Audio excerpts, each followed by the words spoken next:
بسم اللہ الرحمن الرحیم، اللہ کے نام سے جو رحمان اور رحیم ہے۔ قل اندعو من دون اللہ ما لا ينفعنا ولا يضرنا ونرد على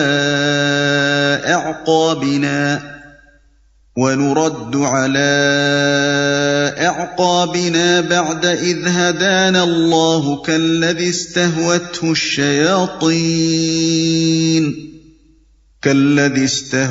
الشياطين في الأرض حيران له أصحاب يدعونه إلى الهدى ائتنا قل إن هدى الله هو الهدى وأمرنا لنسلم لرب العالمين وأن أقيموا الصلاة واتقوه وهو الذي إليه تحشرون۔ اے محمد، ان سے پوچھو کیا ہم اللہ کو چھوڑ کر ان کو پکاریں جو نہ ہمیں نفع دے سکتے ہیں نہ نقصان، اور جبکہ اللہ ہمیں سیدھا راستہ دکھا چکا ہے تو کیا اب ہم الٹے پاؤں پھر جائیں؟ کیا ہم اپنا حال اس شخص کا سا کر لیں جسے شیطانوں نے صحرا میں بھٹکا دیا ہو اور وہ حیران و سرگردان پھر رہا ہو، دراں حالے کہ اس کے ساتھی اسے پکار رہے ہوں کہ ادھر آ، یہ سیدھی راہ موجود ہے۔ کہو حقیقت میں صحیح رہنمائی تو صرف اللہ ہی کی رہنمائی ہے، اور اس کی طرف سے ہمیں یہ حکم ملا ہے کہ مالک کائنات کے آگے سرے اطاعت خم کر دو، نماز قائم کرو اور اس کی نافرمانی سے بچو، اسی کی طرف تم سمیٹے جاؤ گے۔ وَهُوَ الَّذِي خَلَقَ السَّمَاوَاتِ وَالْأَرْضَ بِالْحَقِّ وَيَوْمَ يَقُولُ كُن فَيَكُونُ قَوْلُهُ الْحَقُّ وَلَهُ الْمُلْكُ يَوْمَ يُنفَخُ فِي الصُّورِ عَالِمُ الْغَيْبِ وَالشَّهَادَةِ وَهُوَ الْحَكِيمُ الْخَبِيرُ۔ وہی ہے جس نے آسمان و زمین کو برحق پیدا کیا ہے، اور جس دن وہ کہے گا کہ حشر ہو جائے اسی دن وہ ہو جائے گا، اس کا ارشاد عین حق ہے، اور جس روز سور پھونکا جائے گا اس روز بادشاہی اسی کی ہوگی، وہ غیب اور شہادت ہر چیز کا عالم ہے اور دانا اور باخبر ہے۔ وہی ہے جس نے آسمان و زمین کو برحق پیدا کیا ہے۔ قرآن میں یہ بات جگہ جگہ بیان کی گئی ہے کہ اللہ نے زمین اور آسمانوں کو برحق پیدا کیا ہے، یہ حق کے ساتھ پیدا کیا ہے۔ یہ ارشاد بہت وسیع معنی پر مشتمل ہے۔ اس کا ایک مطلب یہ ہے کہ زمین اور آسمانوں کی تخلیق محض کھیل کے طور پر نہیں ہوئی، یہ ایشور جی کی لیلا نہیں ہے،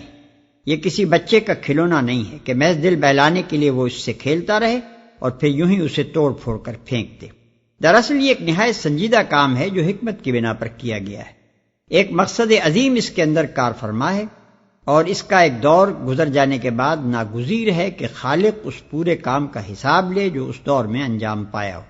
اور اسی دور کے نتائج پر دوسرے دور کی بنیاد رکھے۔ یہی بات ہے جو دوسرے مقامات پر یوں بیان کی گئی ہے، ربنا ما خلقت ھذا باطلا، یعنی اے ہمارے رب، تو نے یہ سب کچھ فضول پیدا نہیں کیا ہے۔ اور ارشاد ہوتا ہے وما خلقنا السماء والارض وما بینہما لاعبین، یعنی ہم نے آسمان و زمین اور ان چیزوں کو جو آسمان و زمین کے درمیان ہیں کھیل کے طور پر پیدا نہیں کیا ہے۔ مزید ارشاد ہوتا ہے افحسبتم انما خلقناکم عبثا وانکم الینا لا ترجعون، یعنی تو کیا تم نے یہ سمجھ رکھا ہے کہ ہم نے تمہیں یوں ہی فضول پیدا کیا ہے اور تم ہماری طرف واپس نہ لائے جاؤ گے۔ دوسرا مطلب یہ ہے کہ اللہ نے یہ سارا نظام کائنات حق کی ٹھوس بنیادوں پر قائم کیا ہے، عدل اور حکمت اور راستی کے قوانین پر اس کی ہر چیز مبنی ہے۔ باطل کے لیے فی الحقیقت اس نظام میں جڑ پکڑنے اور بارآور ہونے کی کوئی گنجائش ہی نہیں ہے۔ یہ اور بات ہے کہ اللہ باطل پرستوں کو موقع دے دے کہ وہ اگر اپنے جھوٹ اور ظلم اور ناراستی کو فروغ دینا چاہتے ہیں تو اپنی کوشش کر دیکھیں، لیکن آخر کار زمین باطل کے ہر بیج کو اگل کر پھینک دے گی، اور آخری فرد حساب میں ہر باطل پرست دیکھ لے گا کہ جو کوششیں اس نے اس شجر خبیث کی کاشت اور آبیاری میں صرف کی وہ سب ضائع ہو گئی۔ تیسرا مطلب یہ ہے کہ خدا نے اس ساری کائنات کو بربنائے حق پیدا کیا ہے، اور اپنے ذاتی حق کی بنا پر ہی وہ اس پر فرمانروائی کر رہا ہے۔ اس کا حکم یہاں اس لیے چلتا ہے کہ وہی اپنی پیدا کی ہوئی کائنات میں حکمرانی کا حق رکھتا ہے۔ دوسروں کا حکم اگر بظاہر چلتا نظر بھی آتا ہو تو اس سے دھوکہ نہ کھاؤ، فی الحقیقت نہ ان کا حکم چلتا ہے نہ چل سکتا ہے، کیونکہ کائنات کی کسی چیز پر بھی ان کا کوئی حق نہیں ہے کہ وہ اس پر اپنا حکم چلائیں۔ اور جس روز سور پھونکا جائے گا، سور پھونکنے کی صحیح کیفیت کیا ہوگی اس کی تفصیل ہماری سمجھ سے باہر ہے۔ قرآن سے جو کچھ ہمیں معلوم ہوا ہے وہ صرف اتنا ہے کہ قیامت کے روز اللہ کے حکم سے ایک مرتبہ سور پھونکا جائے گا اور سب ہلاک ہو جائیں گے، پھر نہ معلوم کتنی مدت بعد، جسے اللہ ہی جانتا ہے، دوسرا سور پھونکا جائے گا، اور تمام اولین و آخرین اثر نو زندہ ہو کر اپنے آپ کو میدان حشر میں پائیں گے۔ پہلے سور پر سارا نظام کائنات درہم برہم ہوگا، اور دوسرے سور پر ایک دوسرا نظام نئی صورت اور نئے قوانین کے ساتھ قائم ہو جائے گا۔ اس روز بادشاہی اسی کی ہوگی۔ یہ مطلب نہیں ہے کہ آج بادشاہی اس کی نہیں ہے، بلکہ مطلب یہ ہے کہ اس روز جب پردہ اٹھایا جائے گا اور حقیقت بالکل سامنے آ جائے گی تو معلوم ہو جائے گا کہ وہ سب جو با اختیار نظر آتے تھے یا سمجھے جاتے تھے بالکل بے اختیار ہیں، اور بادشاہی کے سارے اختیارات اسی ایک خدا کے لیے ہیں جس نے کائنات کو پیدا کیا ہے۔ غیب اور شہادت۔ غیب کا مطلب ہے وہ سب کچھ جو مخلوقات سے پوشیدہ ہے، اور شہادت سے مراد ہے وہ سب کچھ جو مخلوقات کے لیے ظاہر و معلوم ہے۔ وَإِذْ قَالَ إِبْرَاهِيمُ لِأَبِيهِ آزَرَ أَتَتَّخِذُ أَصْنَامًا آلِهَةً إِنِّي أَرَاكَ وَقَوْمَكَ فِي ضَلَالٍ مُبِينٍ۔ ابراہیم کا واقعہ یاد کرو جبکہ اس نے اپنے باپ آزر سے کہا تھا، کیا تو بتوں کو خدا بناتا ہے؟ میں تو تجھے اور تیری قوم کو کھلی گمراہی میں پاتا ہوں۔ کیا تو بتوں کو خدا بناتا ہے؟ یہاں حضرت ابراہیم علیہ السلام کے واقعے کا ذکر اس امر کی تائید اور شہادت میں پیش کیا جا رہا ہے کہ جس طرح اللہ کی بخشی ہوئی ہدایت سے آج محمد صلی اللہ علیہ وسلم نے اور آپ کے ساتھیوں نے شرک کا انکار کیا ہے اور سب مصنوعی خداؤں سے منہ موڑ کر صرف ایک مالک کائنات کے آگے سر اطاعت خم کر دیا ہے، اسی طرح کل یہی کچھ ابراہیم علیہ السلام بھی کر چکے ہیں۔ اور جس طرح آج محمد صلی اللہ علیہ وسلم اور ان پر ایمان لانے والوں سے ان کی جاہل قوم جھگڑ رہی ہے، اسی طرح کل حضرت ابراہیم علیہ السلام سے بھی ان کی قوم یہی جھگڑا کر چکی ہے، اور کل جو جواب حضرت ابراہیم علیہ السلام نے اپنی قوم کو دیا تھا، آج محمد صلی اللہ علیہ وسلم اور ان کے پیروں کی طرف سے ان کی قوم کو بھی وہی جواب۔ محمد صلی اللہ علیہ وسلم اس راستے پر ہیں جو نوح علیہ السلام اور ابراہیم علیہ السلام اور نسل ابراہیمی کے تمام انبیاء کا راستہ رہا ہے۔ اب جو لوگ ان کی پیروی سے انکار کر رہے ہیں انہیں معلوم ہونا چاہیے کہ وہ انبیاء کے طریقے سے ہٹ کر ضلالت کی راہ پر جا رہے ہیں۔ یہاں یہ بات اور سمجھ لینی چاہیے کہ عرب کے لوگ بالعموم حضرت ابراہیم علیہ السلام کو اپنا پیشوا اور مقتدی مانتے تھے، خصوصاً قریش کے تو فخر و ناز کی ساری بنیاد ہی یہ تھی کہ وہ ابراہیم علیہ السلام کی اولاد اور ان کے تعمیر کردہ خانہ خدا کے خادم ہیں۔ اس لیے ان کے سامنے حضرت ابراہیم علیہ السلام کے عقیدہ توحید کا اور شرک سے ان کے انکار اور مشرک قوم سے ان کی نزاع کا ذکر کرنے کے معنی یہ تھے کہ قریش کا سارا سرمایہ فخر و ناز اور کفار عرب کا اپنے مشرکانہ دین پر سارا اطمینان ان سے چھین لیا جائے اور ان پر ثابت کر دیا جائے کہ آج مسلمان اس مقام پر ہیں جس پر حضرت ابراہیم علیہ السلام تھے، اور تمہاری حیثیت وہ ہے جو حضرت ابراہیم علیہ السلام سے لڑنے والی جاہل قوم کی تھی۔ یہ بالکل ایسا ہی ہے جیسے کوئی شخص شیخ عبد القادر جیلانی رحمۃ اللہ علیہ کے معتقدوں اور قادری النسب پیرزادوں کے سامنے حضرت شیخ کی اصل تعلیمات اور ان کی زندگی کے واقعات پیش کر کے یہ ثابت کر دے کہ جن بزرگ کے تم نام لیوا ہو تمہارا اپنا طریقہ ان کے بالکل خلاف ہے، اور تم نے آج انہی گمراہ لوگوں کی حیثیت اختیار کر لی ہے جن کے خلاف تمہارے مقتدی تمام عمر جہاد کرتے رہے۔ وَكَذَلِكَ نُرِي إِبْرَاهِيمَ مَلَكُوتَ السَّمَاوَاتِ وَالْأَرْضِ وَلِيَكُونَ مِنَ الْمُوقِنِينَ۔ ابراہیم کو ہم اسی طرح زمین اور آسمانوں کا نظام سلطنت دکھاتے تھے، اور اس لیے دکھاتے تھے کہ وہ یقین کرنے والوں میں سے ہو جائے۔ ابراہیم کو ہم اسی طرح زمین اور آسمانوں کا نظام سلطنت دکھاتے تھے، یعنی جس طرح تم لوگوں کے سامنے آثار کائنات نمایاں ہیں اور اللہ کی نشانیاں تمہیں دکھائی جا رہی ہیں، اسی طرح ابراہیم علیہ السلام کے سامنے بھی یہی آثار تھے اور یہی نشانیاں تھیں، مگر تم لوگ انہیں دیکھنے پر بھی اندھوں کی طرح کچھ نہیں دیکھتے اور ابراہیم علیہ السلام نے انہیں آنکھیں کھول کر دیکھا۔ یہی سورج اور چاند اور تارے جو تمہارے سامنے طلوع و غروب ہوتے ہیں اور روزانہ تم کو جیسا گمراہ طلوع ہوتے وقت پاتے ہیں ویسا ہی غروب ہوتے وقت چھوڑ جاتے ہیں، انہی کو اس آنکھوں والے انسان نے بھی دیکھا تھا اور انہی نشانات سے وہ حقیقت تک پہنچ گیا کہ وہ یقین کرنے والوں میں سے ہو جائے۔ اس مقام کو اور قرآن کے ان دوسرے مقامات کو جہاں حضرت ابراہیم علیہ السلام سے ان کی قوم کی ندا کا ذکر آیا ہے، اچھی طرح سمجھنے کے لیے ضروری ہے کہ حضرت ابراہیم علیہ السلام کی قوم کے مذہبی و تمدنی حالات پر ایک نظر ڈال لی جائے۔ جدید اثری تحقیقات کے سلسلے میں نہ صرف وہ شہر دریافت ہو گیا ہے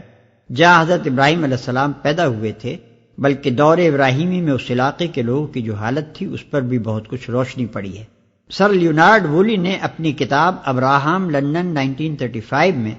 اس تحقیقات کے جو نتائج شائع کیے ہیں ان کا خلاصہ ہم یہاں بیان کرتے ہیں۔ اندازہ کیا گیا ہے کہ 2100 قبل مسیح کے لگ بھگ زمانے میں، جسے اب عام طور پر محققین حضرت ابراہیم علیہ السلام کے ظہور کا زمانہ تسلیم کرتے ہیں، شہر ار کی آبادی 2.5 لاکھ کے قریب تھی، اور بعید نہیں کہ 5 لاکھ ہو۔ بڑا صنعتی و تجارتی مرکز تھا، ایک طرف پامیر اور نیلگری تک سے وہاں مال آتا تھا اور دوسری طرف اناطولیہ تک سے اس کے تجارتی تعلقات تھے۔ جس ریاست کا یہ صدر مقام تھا اس کے حدود موجودہ حکومت عراق سے شمال میں کچھ کم اور مغرب میں کچھ زیادہ تھے۔ ملک کی آبادی بیشتر صنعت و تجارت پیشہ تھی۔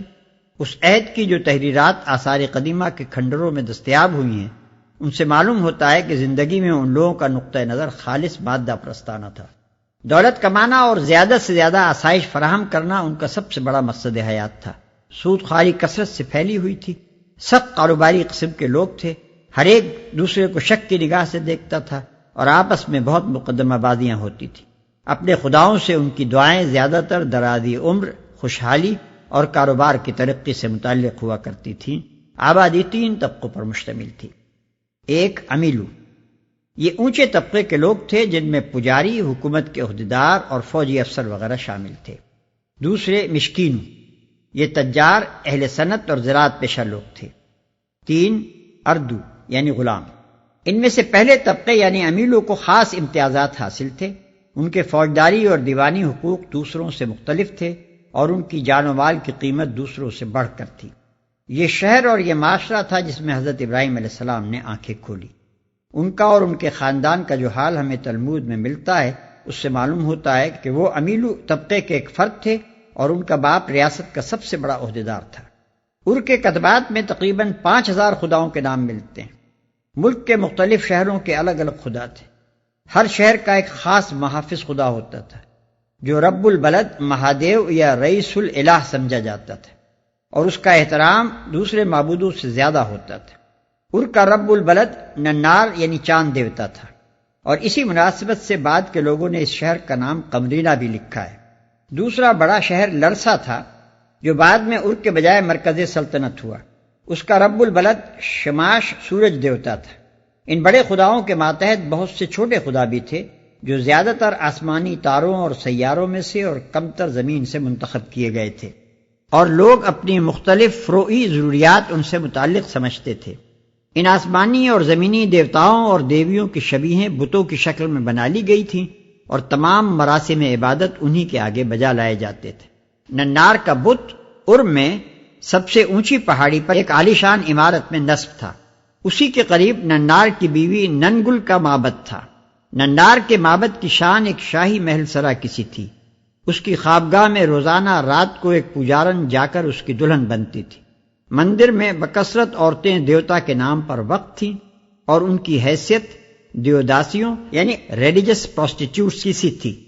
وہ عورت بڑی معزز خیال کی جاتی تھی جو خدا کے نام پر اپنی بکارت قربان کر دے۔ کم از کم ایک مرتبہ اپنے آپ کو راہ خدا میں کسی اجنبی کے حوالے کرنا عورت کے لیے ذریعہ نجات خیال کیا جاتا تھا۔ اب یہ بیان کرنا کچھ ضروری نہیں کہ اس مذہبی قہبہ گری سے مستفید ہونے والے زیادہ تر پجاری حضرات ہی ہوتے تھے۔ ننار محض دیوتا ہی نہ تھا بلکہ ملک کا سب سے بڑا زمیندار، سب سے بڑا تاجر، سب سے بڑا کارخانے دار اور ملک کی سیاسی زندگی کا سب سے بڑا حاکم بھی تھا۔ بکثرت باغ، مکانات اور زمینیں اس کے مندر کے لیے وقف تھیں۔ اس جائیداد کی آمدنی کے علاوہ کسان، زمیندار، تجار سب ہر قسم کے غلے، دودھ، سونا، کپڑا اور دوسری چیزیں لا کر مندر میں نظر بھی کرتے تھے۔ جنہیں وصول کرنے کے لیے مندر میں ایک بہت بڑا اسراف موجود تھا۔ بہت سے کارخانے مندر کے تحت قائم تھے، تجارتی کاروبار بھی بہت بڑے پیمانے پر مندر کی طرف سے ہوتا تھا۔ یہ سب کام دیوتا کی نیابت میں پجاری ہی انجام دیتے تھے۔ پھر ملک کی سب سے بڑی عدالت مندر ہی میں تھی، پجاری اس کے جج تھے اور ان کے فیصلے خدا کے فیصلے سمجھے جاتے تھے۔ خود شاہی خاندان کی حاکمیت بھی ننار ہی سے ماخوذ تھی۔ اصل بادشاہ ننار تھا اور فرمانروائے ملک اس کی طرف سے حکومت کرتا تھا۔ اس تعلق سے بادشاہ خود بھی معبودوں میں شامل ہو جاتا تھا اور خداؤں کے مانند اس کی پرستش کی جاتی تھی۔ ارکا شاہی خاندان جو حضرت ابراہیم علیہ السلام کے زمانے میں حکمران تھا،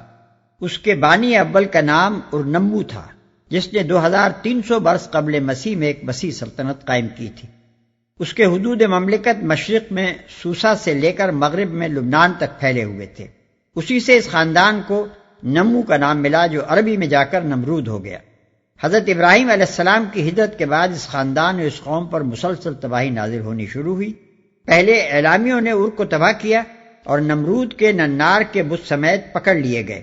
پھر لرسا میں ایک اعلامی حکومت قائم ہوئی جس کے ماتحت ار کا علاقہ غلام کی حیثیت سے رہا۔ آخر کار ایک عربی نسل خاندان کے ماتحت بابل نے زور پکڑا اور لرسا اور ار دونوں اس کے زیر حکم ہو گئے۔ ان تباہیوں نے ننار کے ساتھ ار کے لوگوں کا عقیدہ متزلزل کر دیا، کیونکہ وہ ان کی حفاظت نہ کر سکا۔ تعین کے ساتھ نہیں کہا جا سکتا کہ بعد کے ادوار میں حضرت ابراہیم علیہ السلام کی تعلیمات کا اثر اس ملک کے لوگوں نے کہاں تک قبول کیا، لیکن 1910 قبل مسیح میں بابل کے بادشاہ حمورابی یعنی بائبل کے امورافیل نے جو قوانین مرتب کیے تھے، وہ شہادت دیتے ہیں کہ بالواسطہ یا بلا واسطہ ان کی تدوین میں مشکات نبوت سے حاصل کی ہوئی روشنی کسی حد تک ضرور کار فرما تھی۔ ان قوانین کا مفصل کتبہ 1902 بعد مسیح میں ایک فرانسیسی مفتش آثار قدیمہ کو ملا اور اس کا انگریزی ترجمہ GHW جان نے 1903 بعد مسیح میں the oldest code of law کے نام سے شائع کیا۔ اس ضابطۂ قوانین کے بہت سے اصول اور فروع موسوی شریعت سے مشابہت رکھتے ہیں۔ یہ اب تک کی اثری تحقیقات کے نتائج اگر صحیح ہیں تو ان سے یہ بات بالکل واضح ہو جاتی ہے کہ حضرت ابراہیم علیہ السلام کی قوم میں شرک محض ایک مذہبی عقیدے اور بت پرستانہ عبادات کا مجموعہ ہی نہ تھا، بلکہ در حقیقت اس قوم کی پوری معاشی، تمدنی، سیاسی اور معاشرتی زندگی کا نظام اسی عقیدے پر مبنی تھا۔ اس کے مقابلے میں حضرت ابراہیم علیہ السلام توحید کی جو دعوت لے کر اٹھے تھے، اس کا اثر صرف بتوں کی پرستش ہی پر نہ پڑتا تھا، بلکہ شاہی خاندان کی معبودیت اور حاکمیت، پجاریوں اور اونچے طبقوں کی معاشرتی، معاشی اور سیاسی حیثیت، اور پورے ملک کی اجتماعی زندگی اس کی زد میں آئی جاتی تھی۔ ان کی دعوت کو قبول کرنے کے معنی یہ تھے کہ نیچے سے اوپر تک ساری سوسائٹی کی عمارت ادھیڑ ڈالی جائے اور اسے از سر نو توحید الہ کی بنیاد پر تعمیر کیا جائے۔ اسی لیے ابراہیم علیہ السلام کی آواز بلند ہوتے ہی عوام اور خواص، پجاری اور نمرود سب کے سب بیک وقت اس کو دبانے کے لیے کھڑے ہو گئے۔ فَلَمَّا جَنَّ عَلَيْهِ اللَّيْلُ رَأَىٰ كَوْكَبًا قَالَ هَٰذَا رَبِّي فَلَمَّا أَفَلَ قَالَ لَا أُحِبُّ الْآفِلِينَ۔ چنانچہ جب رات اس پر طاری ہوئی تو اس نے ایک تارا دیکھا، کہا یہ میرا رب ہے، مگر جب وہ ڈوب گیا تو بولا ڈوب جانے والوں کا تو میں گرویدہ نہیں ہوں۔ فَلَمَّا رَأَى الْقَمَرَ بَازِغًا قَالَ هَٰذَا رَبِّي فَلَمَّا أَفَلَ قَالَ لَئِن لَّمْ يَهْدِنِي رَبِّي لَأَكُونَنَّ مِنَ الْقَوْمِ الضَّالِّينَ۔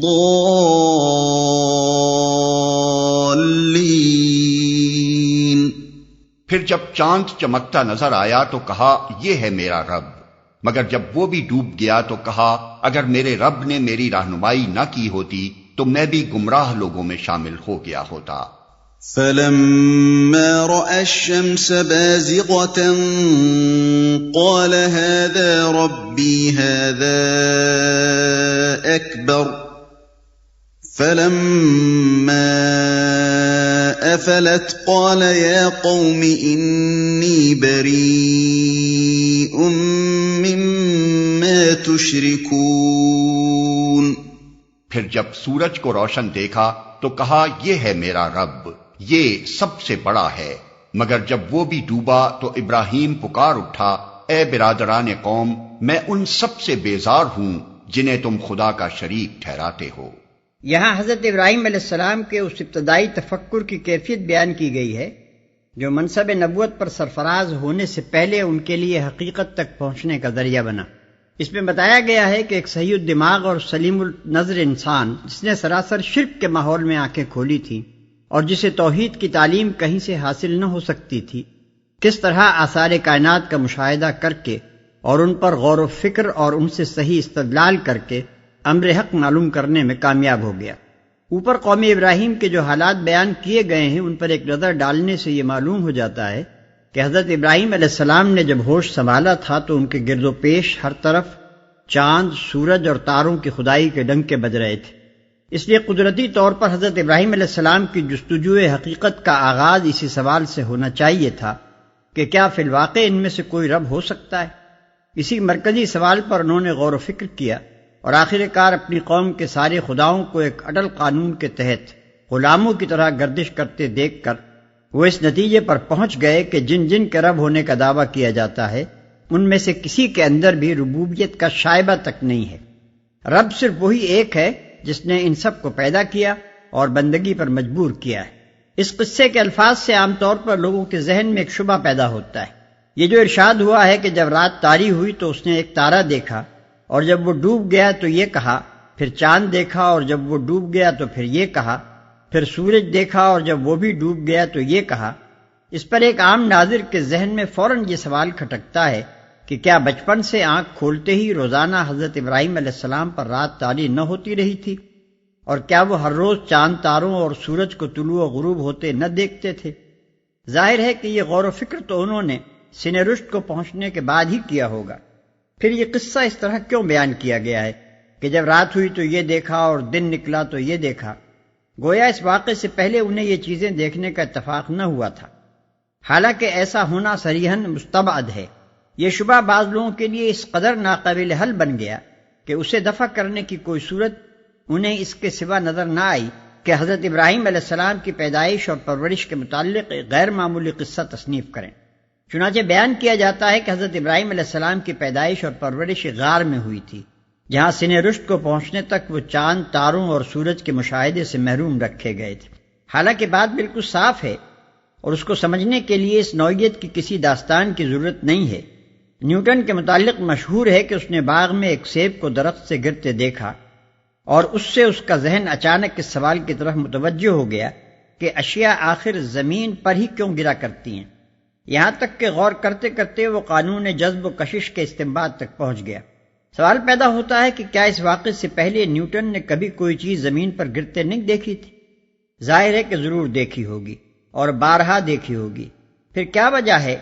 کہ اسی خاص تاریخ کو سیب گرنے کے مشاہدے سے نیوٹن کے ذہن میں وہ حرکت پیدا ہوئی جو اس سے پہلے روزمرہ کے ایسے سینکڑوں مشاہدات سے نہ ہوئی تھی؟ اس کا جواب اگر کچھ ہو سکتا ہے تو یہی کہ غور و فکر کرنے والا ذہن ہمیشہ ایک طرح کے مشاہدات سے ایک ہی طرح متاثر نہیں ہوا کرتا۔ بارہا ایسا ہوتا ہے کہ آدمی ایک چیز کو ہمیشہ دیکھتا رہتا ہے اور اس کے ذہن میں کوئی حرکت پیدا نہیں ہوتی، مگر ایک وقت اسی چیز کو دیکھ کر یکایک ذہن میں کھٹک پیدا ہو جاتی ہے جس سے فکر کی قوتیں ایک خاص مضمون کی طرف کام کرنے لگتی ہیں، یا پہلے سے کسی سوال کی تحقیق میں ذہن الجھ رہا ہوتا ہے اور یکایک روزمرہ ہی کے مشاہدات میں سے کسی ایک چیز پر نظر پڑتے ہی گتھی کا وہ سرا ہاتھ لگ جاتا ہے جس سے ساری الجھنیں سلجھتی چلی جاتی ہیں۔ ایسا ہی معاملہ حضرت ابراہیم علیہ السلام کے ساتھ بھی پیش آیا۔ راتیں روز آتی تھیں اور گزر جاتی تھیں، سورج اور چاند اور تارے سبھی آنکھوں کے سامنے ڈوبتے اور ابھرتے رہتے تھے، لیکن وہ ایک خاص دن تھا جب ایک تارے کے مشاہدے نے ان کے ذہن کو اس راہ پر ڈال دیا جس سے بالآخر وہ توحید الہ کی مرکزی حقیقت تک پہنچ کر رہے۔ ممکن ہے کہ حضرت ابراہیم علیہ السلام کا ذہن پہلے سے اس سوال پر غور کر رہا ہو کہ جن عقائد پر ساری قوم کا نظام زندگی چل رہا ہے ان میں کس حد تک صداقت ہے، اور پھر ایک تارا یکایک سامنے آ کر کشود کار کے لیے کلید بن گیا، اور یہ بھی ممکن ہے کہ تارے کے مشاہدے ہی سے ذہنی حرکت کی ابتدا ہوئی ہو۔ اس سلسلے میں ایک اور سوال بھی پیدا ہوتا ہے، وہ یہ کہ جب حضرت ابراہیم علیہ السلام نے تارے کو دیکھ کر کہا یہ میرا رب ہے، اور جب چاند اور سورج کو دیکھ کر انہیں اپنا رب کہا، تو کیا اس وقت عارضی طور پر ہی صحیح وہ شرک میں مبتلا نہ ہو گئے تھے؟ اس کا جواب یہ ہے کہ ایک طالب حق اپنی جستجو کی راہ میں سفر کرتے ہوئے بیچ کی جن منزلوں پر غور و فکر کے لیے ٹھہرتا ہے، اصل اعتبار ان منزلوں کا نہیں ہوتا، بلکہ اصل اعتبار اس سمت کا ہوتا ہے جس پر وہ پیش قدمی کر رہا ہے، اور اس آخری مقام کا ہوتا ہے جہاں پہنچ کر وہ قیام کرتا ہے۔ بیچ کی منزلیں ہر جویائے حق کے لیے ناگزیر ہیں، ان پر ٹھہرنا بسلسلہ طلب و جستجو ہوتا ہے، نہ کہ بصورت فیصلہ۔ اصلاً یہ ٹھہراؤ سوالی و استفہامی ہوا کرتا ہے، نہ کہ حکمی۔ طالب جب ان میں سے کسی منزل پر رک کر کہتا ہے کہ ایسا ہے، تو دراصل یہ اس کی آخری رائے نہیں ہوتی، بلکہ اس کا مطلب یہ ہوتا ہے کہ کیا ایسا ہے، اور تحقیق سے اس کا جواب نفی میں پا کر وہ آگے بڑھ جاتا ہے۔ اس لیے یہ خیال کرنا بالکل غلط ہے کہ اثناء راہ میں جہاں جہاں وہ ٹھہرتا رہا وہاں وہ عارضی طور پر کفر یا شرک میں مبتلا رہا۔ انی وجہت وجہی للذی فطر السماوات والارض حنیفا وما انا من المشرکین، میں نے تو یکسو ہو کر اپنا رخ اس ہستی کی طرف کر لیا جس نے زمین اور آسمانوں کو پیدا کیا ہے، اور میں ہرگز شرک کرنے والوں میں سے نہیں ہوں۔ وحاجه قومه قال اتحاجوني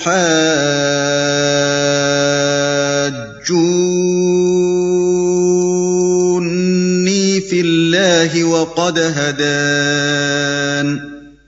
ولا اخاف ما تشركون به الا ان يشاء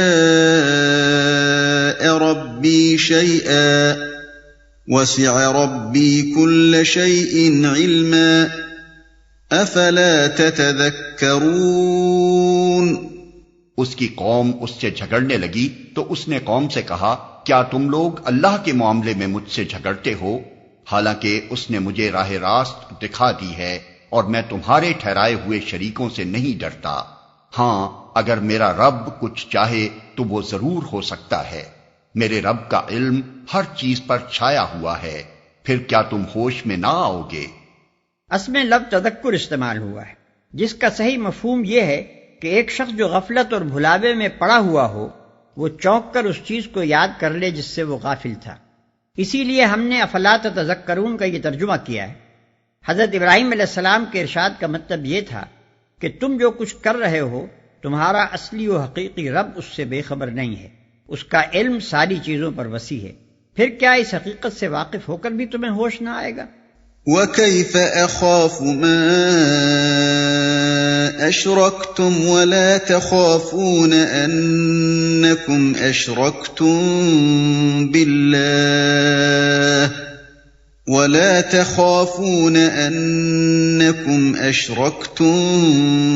بِاللَّهِ مَا لَمْ يُنَزِّلْ بِهِ عَلَيْكُمْ سُلْطَانًا فَأَيُّ الْفَرِيقَيْنِ أَحَقُّ بِالْأَمْنِ إِن كُنتُمْ تَعْلَمُونَ۔ اور آخر میں تمہارے ٹھہرائے ہوئے شریکوں سے کیسے ڈروں جبکہ تم اللہ کے ساتھ ان چیزوں کو خدائی میں شریک بناتے ہوئے نہیں ڈرتے جن کے لیے اس نے تم پر کوئی سند نازل نہیں کی ہے۔ ہم دونوں فریقوں میں سے کون زیادہ بے خوفی اور اطمینان کا مستحق ہے؟ بتاؤ اگر تم کچھ علم رکھتے ہو۔ الذين آمنوا ولم يلبسوا إيمانهم بظلم أولئك لهم الأمن وهم مهتدون۔ حقیقت میں تو امن انہی کے لیے ہے اور راست روی پر وہی ہیں جو ایمان لائے اور جنہوں نے اپنے ایمان کو ظلم کے ساتھ آلودہ نہیں کیا۔ یہ پوری تقریر اس بات پر شاہد ہے کہ وہ قوم اللہ فاطر السماوات والارض کی ہستی کے منکر نہ تھی، بلکہ اس کا اصلی جرم اللہ کے ساتھ دوسروں کو خدائی صفات اور خداوندانہ حقوق میں شریک قرار دینا تھا۔ اول تو حضرت ابراہیم علیہ السلام خود ہی فرما رہے ہیں کہ تم اللہ کے ساتھ دوسری چیزوں کو شریک کرتے ہو، دوسرے جس طرح آپ ان لوگوں کو خطاب کرتے ہوئے اللہ کا ذکر فرماتے ہیں، یہ انداز بیان صرف انہی لوگوں کے مقابلے میں اختیار کیا جا سکتا ہے جو اللہ کے نفس وجود سے منکر نہ ہوں۔ لہذا ان مفسرین کی رائے درست نہیں ہے جنہوں نے اس مقام پر اور حضرت ابراہیم علیہ السلام کے سلسلے میں دوسرے مقامات پر قرآن کے بیانات کی تفسیر اس مفروضے پر کی ہے کہ قوم ابراہیم علیہ السلام اللہ کے منکر یا اس سے ناواقف تھی اور صرف اپنے معبودوں ہی کو خدائی کا بالکلیہ مالک سمجھتی تھی۔ آخری آیت میں یہ جو فقرہ ہے کہ جنہوں نے اپنے ایمان کو ظلم کے ساتھ آلودہ کیا، اس میں لفظ ظلم سے بعض صحابہ کو غلط فہمی ہوئی تھی کہ شاید اس سے مراد معصیت ہے، لیکن نبی صلی اللہ علیہ وسلم نے خود تصریح فرما دی کہ دراصل یہاں ظلم سے مراد شرک ہے۔ لہذا اس آیت کا مطلب یہ ہوا کہ جو لوگ اللہ کو مانیں اور اپنے اس ماننے کو کسی مشرکانہ عقیدہ و عمل سے آلودہ نہ کریں، امن صرف انہی کے لیے ہے اور وہی راہ راست پر ہیں۔ اس موقع پر یہ جان لینا بھی دلچسپی سے خالی نہ ہوگا کہ یہ واقعہ جو حضرت ابراہیم علیہ السلام کی عظیم الشان پیغمبرانہ زندگی کا نقطۂ آغاز ہے، بائبل میں کوئی جگہ نہیں پا سکا ہے۔ البتہ تلمود میں اس کا ذکر موجود ہے، لیکن اس میں دو باتیں قرآن سے مختلف ہیں۔ ایک یہ کہ وہ حضرت ابراہیم علیہ السلام کی جستجو حقیقت کو سورج سے شروع کر کے تاروں تک اور پھر خدا تک لے جاتی ہے۔ دوسرے اس کا بیان ہے کہ حضرت ابراہیم علیہ السلام نے جب سورج کو ھذا ربی کہا تو ساتھ ہی اس کی پرستش بھی کر ڈالی، اور اسی طرح چاند کو بھی انہوں نے ھذا ربی کہہ کر اس کی پرستش کی۔ وَتِلْكَ حُجَّتُنَا آتَيْنَاهَا إِبْرَاهِيمَ عَلَى قَوْمِهِ نَرْفَعُ دَرَجَاتٍ مَّن نَّشَاءُ إِنَّ رَبَّكَ حَكِيمٌ عَلِيمٌ۔ یہ تھی ہماری وہ حجت جو ہم نے ابراہیم کو اس کی قوم کے مقابلے میں عطا کی، ہم جسے چاہتے ہیں بلند مرتبے عطا کرتے ہیں۔ حق یہ ہے کہ تمہارا رب نہایت دانا اور علیم ہے۔ وَوَهَبْنَا لَهُ إِسْحَاقَ وَيَعْقُوبَ كُلًّا هَدَيْنَا وَنُوحًا هَدَيْنَا مِن قَبْلُ وَمِن ذُرِّيَّتِهِ دَاوُودَ وَسُلَيْمَانَ وَأَيُّوبَ وَيُوسُفَ وَمُوسَى وَهَارُونَ وَكَذَلِكَ نَجْزِي الْمُحْسِنِينَ وَزَكَرِيَّا وَيَحْيَى وَعِيسَى وَإِلْيَاسَ كُلٌّ مِّنَ الصَّالِحِينَ وَإِسْمَاعِيلَ وَالْيَسَعَ وَيُونُسَ وَلُوطًا وَكُلًّا فَضَّلْنَا عَلَى الْعَالَمِينَ وَمِنْ آبَائِهِمْ وَذُرِّيَّاتِهِمْ وَإِخْوَانِهِمْ وَاجْتَبَيْنَاهُمْ وَهَدَيْنَاهُمْ إِلَى صِرَاطٍ مُسْتَقِيمٍ۔ پھر ہم نے ابراہیم کو اسحاق اور یعقوب جیسی اولاد دی اور ہر ایک کو راہ راست دکھائی، وہی راہ راست جو اس سے پہلے نوح کو دکھائی تھی، اور اسی کی نسل سے ہم نے داؤد، سلیمان، ایوب، یوسف، موسیٰ اور ہارون کو ہدایت بخشی۔ اس طرح ہم نیکوکاروں کو ان کی نیکی کا بدلہ دیتے ہیں۔ اسی کی اولاد سے زکریا، یحییٰ، عیسیٰ اور الیاس کو راہیاب کیا، ہر ایک ان میں سے صالح تھا۔ اسی کے خاندان سے اسماعیل، الیسع اور یونس اور لوط کو راستہ دکھایا۔ ان میں سے ہر ایک کو ہم نے تمام دنیا والوں پر فضیلت عطا کی، نیز ان کے آباء و اجداد اور ان کی اولاد اور ان کے بھائی بندوں میں سے بہتوں کو ہم نے نوازا، انہیں اپنی خدمت کے لیے چن لیا اور سیدھے راستے کی طرف ان کی رہنمائی کی۔ ذَلِكَ هُدَى اللَّهِ يَهْدِي بِهِ مَن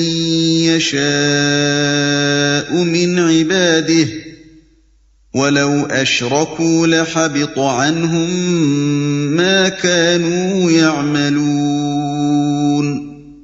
یہ اللہ کی ہدایت ہے جس کے ساتھ وہ اپنے بندوں میں سے جس کی چاہتا ہے رہنمائی کرتا ہے، لیکن اگر کہیں ان لوگوں نے شرک کیا ہوتا تو ان کا سب کیا کرایا غارت ہو جاتا۔ یعنی جس شرک میں تم لوگ مبتلا ہو اگر کہیں وہ بھی اسی میں مبتلا ہوئے ہوتے تو یہ مرتبے ہرگز نہ پا سکتے۔ ممکن تھا کہ کوئی شخص کامیاب ڈاکہ زنی کر کے فاتح کی حیثیت سے دنیا میں شہرت پا لیتا، یا زر پرستی میں کمال پیدا کر کے قارون کا سا نام پیدا کر لیتا، یا کسی اور صورت سے دنیا کے بدکاروں میں نامور بدکار بن جاتا، لیکن یہ امام ہدایت اور امام المتقین ہونے کا شرف اور یہ دنیا بھر کے لیے خیر و صلاح کا سرچشمہ ہونے کا مقام تو کوئی بھی نہ پا سکتا تھا اگر شرک سے مجتنب اور خالص خدا پرستی کی راہ پر ثابت قدم نہ ہوتا۔ أولئك الذين آتيناهم الكتاب والحكم والنبوة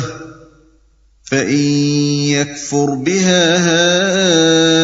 هؤلاء فقد وكلنا بها قوما ليسوا بها بكافرين۔ وہ لوگ تھے جن کو ہم نے کتاب اور حکم اور نبوت عطا کی تھی، اب اگر یہ لوگ اس کو ماننے سے انکار کرتے ہیں تو پرواہ نہیں، ہم نے کچھ اور لوگوں کو یہ نعمت سونپ دی ہے جو اس سے منکر نہیں ہیں، جن کو ہم نے کتاب اور حکم اور نبوت عطا کی تھی۔ یہاں انبیاء علیہ السلام کو 3 چیزیں عطا کیے جانے کا ذکر کیا گیا ہے، ایک کتاب یعنی اللہ کا ہدایت نامہ، دوسرے حکم یعنی اس ہدایت نامے کا صحیح فہم اور اس کے اصولوں کو معاملات زندگی پر منطبق کرنے کی صلاحیت، اور مسائل حیات میں فیصلہ کن رائے قائم کرنے کی خداداد قابلیت، تیسرے نبوت یعنی یہ منصب کہ وہ اس ہدایت نامے کے مطابق خلق اللہ کی رہنمائی کریں۔ کچھ اور لوگوں کو یہ نعمت سونپ دی ہے جو اس سے منکر نہیں ہیں۔ مطلب یہ ہے کہ اگر یہ کافر و مشرک لوگ اللہ کی اس ہدایت کو قبول کرنے سے انکار کرتے ہیں تو کر دیں، ہم نے اہل ایمان کا ایک ایسا گروہ پیدا کر دیا ہے جو اس نعمت کی قدر کرنے والا ہے۔ أولئك الذين هدى الله فبهداه مقتده قل لا أسألكم عليه أجرا إن هو إلا ذكرى للعالمين۔ اے محمد، وہی لوگ اللہ کی طرف سے ہدایت یافتہ تھے، انہی کے راستے پر تم چلو اور کہہ دو کہ میں اس تبلیغ و ہدایت کے کام پر تم سے کسی اجر کا طالب نہیں ہوں، یہ تو ایک عام نصیحت ہے تمام دنیا والوں کے لیے۔ وما قدر الله حق قدره إذ قالوا ما أنزل الله على بشر من شيء قل من أنزل الكتاب الذي جاء به موسى نورا وهدى للناس تجعلونه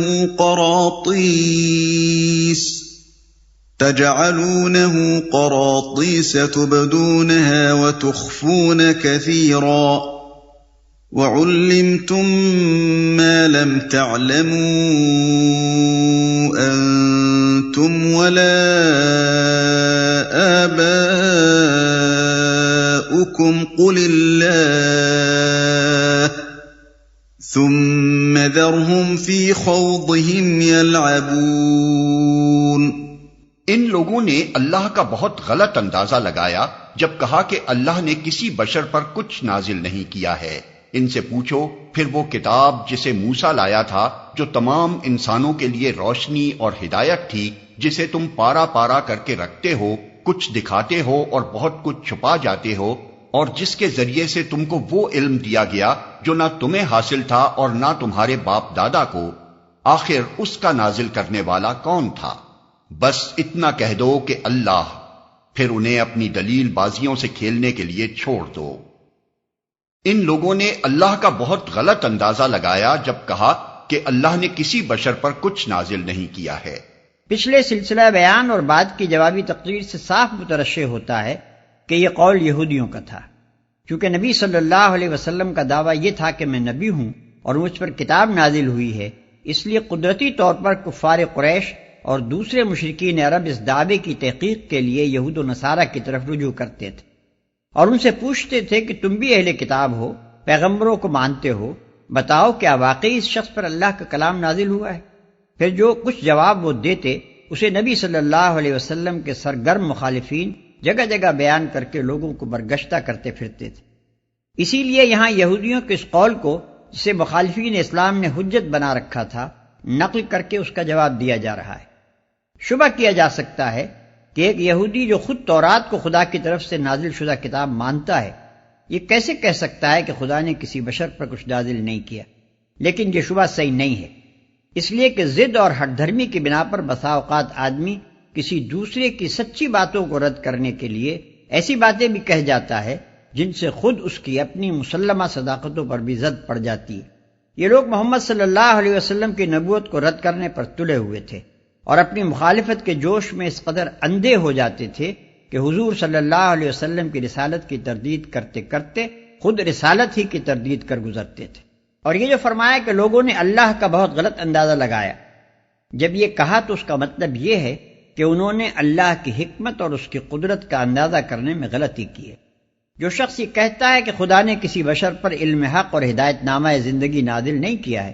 وہ یا تو بشر پر نزول وحی کو ناممکن سمجھتا ہے اور یہ خدا کی قدرت کا غلط اندازہ ہے، یا پھر وہ یہ سمجھتا ہے کہ خدا نے انسان کو ذہانت کے ہتھیار اور تصرف کے اختیارات تو دے دیے مگر اس کی صحیح رہنمائی کا کوئی انتظام نہ کیا،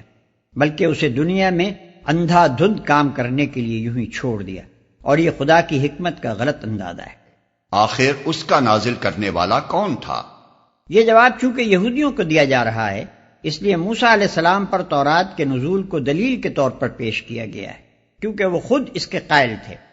ظاہر ہے کہ ان کا یہ تسلیم کرنا کہ حضرت موسیٰ علیہ السلام پر تورات نازل ہوئی تھی، ان کے اس قول کی آپ سے آپ تردید کر دیتا ہے کہ خدا نے کسی بشر پر کچھ نازل نہیں کیا۔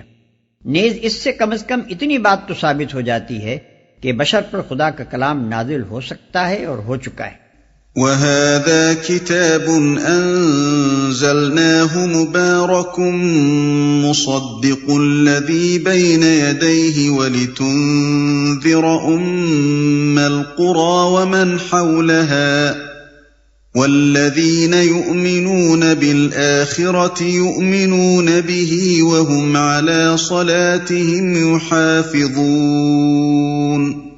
اسی کتاب کی طرح یہ ایک کتاب ہے جسے ہم نے نازل کیا ہے، بڑی خیر و برکت والی ہے، اس چیز کی تصدیق کرتی ہے جو اس سے پہلے آئی تھی، اور اس لیے نازل کی گئی ہے کہ اس کے ذریعے سے تم بستیوں کے اس مرکز یعنی مکہ اور اس کے اطراف میں رہنے والوں کو متنبع کرو۔ جو لوگ آخرت کو مانتے ہیں وہ اس کتاب پر ایمان لاتے ہیں، اور ان کا حال یہ ہے کہ اپنی نمازوں کی پابندی کرتے ہیں۔ پہلی دلیل اس بات کے ثبوت میں تھی کہ بشر پر خدا کا کلام نازل ہو سکتا ہے اور عملاً ہوا بھی ہے۔ اب یہ دوسری دلیل اس بات کے ثبوت میں ہے کہ یہ کلام جو محمد صلی اللہ علیہ وسلم پر نازل ہوا ہے یہ خدا ہی کا کلام ہے۔ اس حقیقت کو ثابت کرنے کے لیے 4 باتیں شہادت کے طور پر پیش کی گئیں۔ ایک یہ کہ یہ کتاب بڑی خیر و برکت والی ہے، یعنی اس میں انسان کی فلاح و بہبود کے لیے بہترین اصول پیش کیے گئے ہیں، عقائد صحیحہ کی تعلیم ہے، بھلائیوں کی ترغیب ہے، اخلاق فاضلہ کی تلقین ہے، پاکیزہ زندگی بسر کرنے کی ہدایت ہے، اور پھر یہ جہالت، خود غرضی، تنگ نظری، ظلم، فحش اور دوسری ان برائیوں سے جن کا انبار تم لوگوں نے کتب مقدسہ کے مجموعے میں بھر رکھا ہے، بالکل پاک ہے۔ دوسرے یہ کہ اس سے پہلے خدا کی طرف سے جو ہدایت نامے آئے تھے، یہ کتاب ان سے الگ ہٹ کر کوئی مختلف ہدایت پیش نہیں کرتی، بلکہ اسی چیز کی تصدیق و تائید کرتی ہے جو ان میں پیش کی گئی تھی۔ تیسرے یہ کہ یہ کتاب اسی مقصد کے لیے نازل ہوئی ہے جو ہر زمانے میں اللہ کی طرف سے کتابوں کے نزول کا مقصد رہا ہے، یعنی غفلت میں پڑے ہوئے لوگوں کو چونکانا اور کجربی کے انجام بد سے خبردار کرنا۔ چوتھے یہ کہ اس کتاب کی دعوت نے انسانوں کے گروہ میں سے ان لوگوں کو نہیں سمیٹا جو دنیا پرست اور خواہش نفس کے بندے ہیں، بلکہ ایسے لوگوں کو اپنے گرد جمع کیا ہے جن کی نظر حیات دنیا کی تنگ سرحدوں سے آگے تک جاتی ہے، اور پھر اس کتاب سے متاثر ہو کر جو انقلاب ان کی زندگی میں رونما ہوا ہے، اس کی سب سے زیادہ نمایاں علامت یہ ہے کہ وہ انسانوں کے درمیان اپنی خدا پرستی کے اعتبار سے ممتاز ہیں۔ کیا یہ خصوصیات اور یہ نتائج کسی ایسے کتاب کے ہو سکتے ہیں جسے کسی جھوٹے انسان نے گھڑ لیا ہو، جو اپنی تصنیف کو خدا کی طرف منسوب کر دینے کی انتہائی مجرمانہ جسارت تک کر گزرے؟ وَمَنْ أَظْلَمُ مِمَّنِ افْتَرَى عَلَى اللَّهِ كَذِبًا أَوْ قَالَ أُوحِيَ إِلَيَّ وَلَمْ يُوحَ إِلَيْهِ شَيْءٌ وَلَمْ يُوحَ إِلَيْهِ شَيْءٌ وَمَنْ قَالَ سَأُنْزِلُ مِثْلَ مَا أَنزَلَ اللَّهُ وَلَوْ تَرَى إِذِ الظَّالِمُونَ فِي غَمَرَاتِ الْمَوْتِ وَالْمَلَائِكَةُ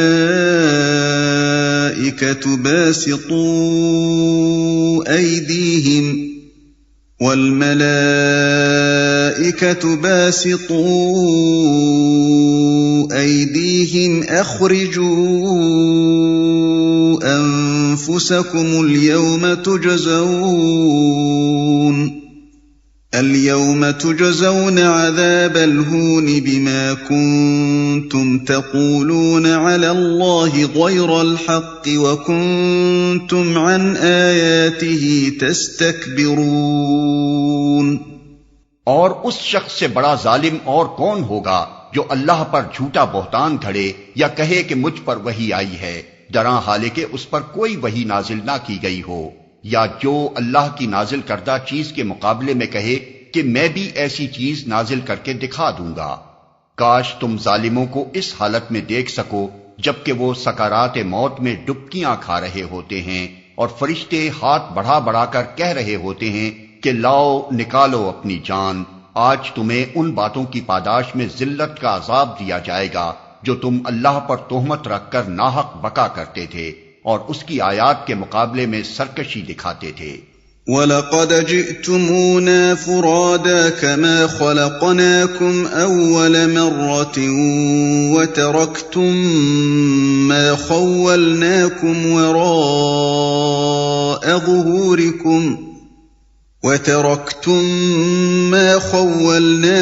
وَرَاءَ ظُهُورِكُمْ وَمَا نَرَى